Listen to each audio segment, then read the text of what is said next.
Imagine one political party in the United States has total control.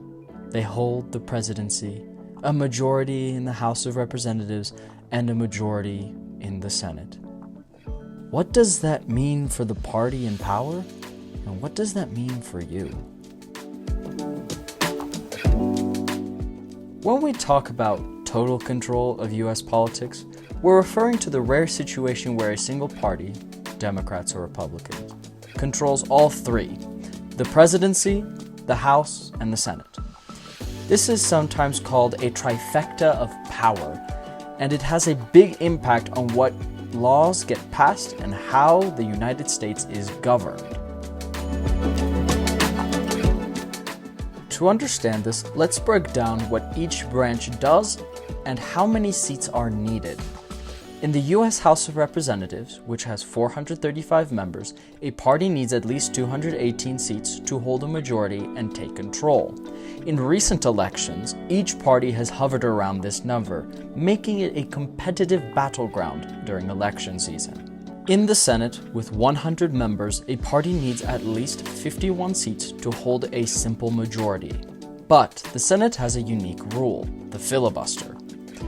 To avoid a filibuster, which can block legislation, the majority party often needs 60 seats to pass major legislation without opposition interference. So even with total control, passing laws in the Senate can still be challenging. But remember, unless they have 60 seats in the Senate, the party in power may still need some support from the opposing side to overcome a filibuster for most bills.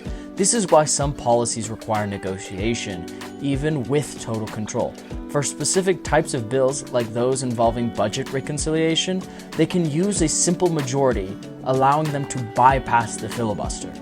This is how recent tax cuts were passed by Republicans and parts of COVID relief were passed by Democrats.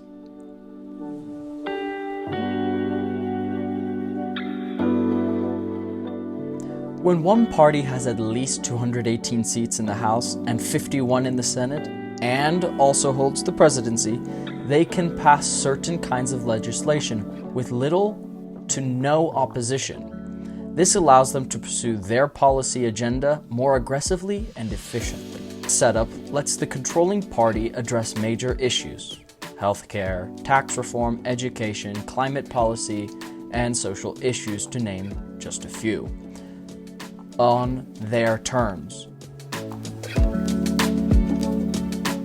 Let's look at recent history. Since 2000, both parties have had total control at different times.